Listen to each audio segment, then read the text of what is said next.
heads of state, leaders of nations, distinguished representatives of peoples great and small. I greet you not as a career diplomat, nor as a man bred for banquet halls and handshakes. I do not come to you speaking the rehearsed language of polished politics. I come to you as a soldier of my people, as a guardian of a wounded land, as a son of a continent that has carried the cross of the world, yet has never worn its crown. My name is Captain Ibrahim Traore, President of Burkina Faso, and today I speak not only for the 22 million souls in my nation, but for a continent whose stories have been twisted, whose pain has been ignored, and whose dignity has been repeatedly auctioned off at the altar of foreign interests. Africa is not Tobago. Africa is not a battlefield. Africa is not your experiment, your puppet, your warehouse of raw materials. Africa is rising not to kneel, but to stand. And today I say before this great assembly of nations, Africa will not kneel, one on the false generosity of global politics.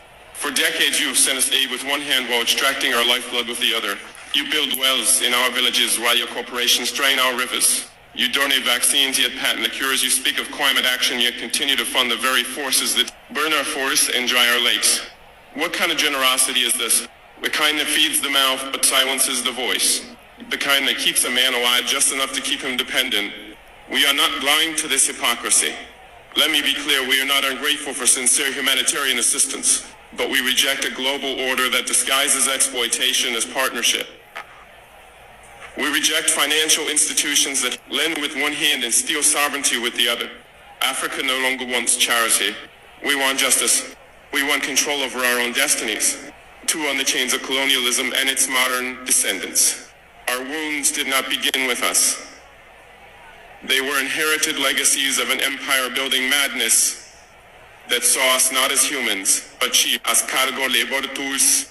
My ancestors were not consulted when maps were drawn with rulers and compasses in Berlin. The borders of Burkina Faso, like those of many African nations, were not carved by our ancestors, but by men who had never stepped foot on our soil, who knew nothing about languages, our tribes, or our spirits. To those who hold the pen that shapes the world's perception, to those who twist truth into propaganda and suffering into spectacle, to the editors, the producers, the anchors who smile while empires bleed nations dry. This is not a plea. This is not diplomacy. This is an open letter from a son of Africa who will not bow. For decades you have framed Africa as the eternal tragedy, a continent of chaos waiting to be saved by the same hands that looted it. You report our resistance as rebellion, our sovereignty as instability, our unity as a threat. You call me a young radical, a militant populist, a dangerous nationalist, but never a patriot.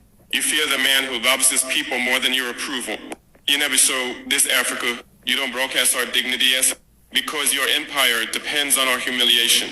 You feed your audiences the myth of the helpless Africa, while your corporations extract our gold, our uranium, our souls. You ask why we are breaking ties with France? You ask why we reject your military bases, your aid packages, your conditional friendships? It is because we finally understand the power of narrative tump, and we will no longer allow our story to be told by those who profit from our silence. I speak to you not as a president alone, but as the voice of every African mother who has buried a son because of your wars, as the echo of every African father who could not compete with your imported poverty, as the heartbeat of every African child who wonders why their future must be sold in Western stock markets. You created the illusion that you are the referees of freedom, but you are players rigging the match, hiding your fouls, and calling the whistle only when Africa starts to win. No more time. We are not the subjects of your documentaries. We are not the charity cases of your annual fundraisers.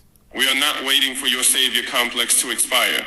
We are rising, and with no apologies, this is only the beginning. Our story is being rewritten, be our own hands, in our own voice, with our own blood, if necessary. And this time the world will listen. Manufactured outrage and selective silence. You speak of democracy, but only when it serves your investments. You praise elections, but only when your preferred puppet wins. You cry out for press freedom, but stay silent when your allies jail our journalists. You champion human rights, but only when it's convenient for your headlines. Where was your outreach when African children were dying under sanctions you helped design? Where were your tears when foreign mercenaries destabilized our nations under your silent sponsorship? Where was your journalism when our forests were razed and our minerals plundered by Western hands? You say you are objective, but your silence is never neutral. Your words are weapons, and we have felt every wound. When we defend ourselves, you call it aggression. When we demand justice, you label it extremism. When we rise in unity, you brand it a threat to global security. Whose security? Certainly not ours. You amplify the voice of every defector, every traitor who sells their conscience for your airtime. You do not fear violence in Africa. You fear the African order. You fear peace that you do not control. You fear leadership that answers to its people, not your boardrooms. Your media empires are crumbling because people are awakening. Not just in Africa, but in Latin America, in Asia, even within your own streets.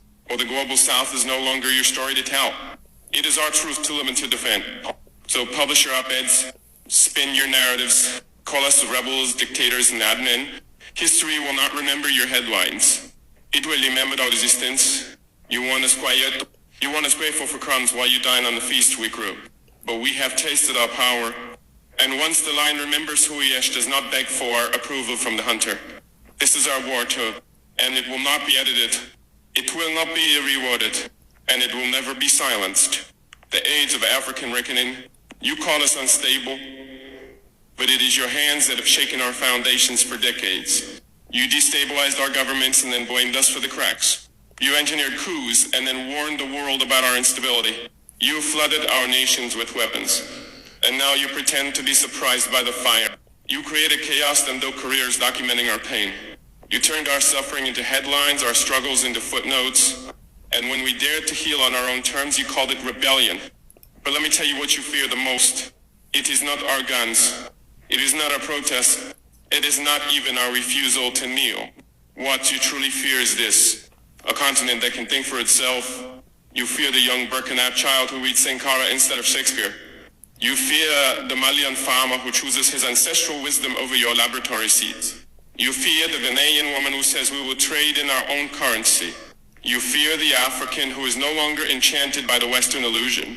The age of deception is dying, and a new Africa is being born out in your studios, but in our streets.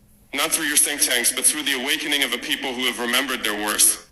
We are building something sacred, a sovereignty that cannot be televised. A freedom that will never fit into your press briefings. A unity that terrifies those who can no longer divide us. We are not against dialogue, but we reject dictation. We are not against cooperation, but we will not submit to conditional partnerships. We are not against information dispute, but we will no longer accept your version of the truth as gospel. We will tell our own stories. We will raise our own voices. We will define our own heroes. And yes, some of us will stumble. Some of our revolutions will be messy, but they will be ours. Not bought, not borrowed. Ours. So keep watching us, keep filming, keep writing your clever articles. But understand this too. You no longer own the lens. Africa has picked up the camera, and this time we are focusing it on the truth. Unfiltered, unapologetic, and unbreakable. In Burkina Faso, we no longer chase Western validation. We seek something deeper to bind alignment. We are not merely trying to survive global systems. We are building a life outside of them. The old Africa was reactive. This Africa is proactive. The old Africa explained itself to you. This Africa answers only to its people and to its God. You tried to colonize our minds. You failed. You tried to suppress our voices. You failed. You tried to pit us against each other. And you are still failing because we have seen too many of our children die with names you refuse to pronounce.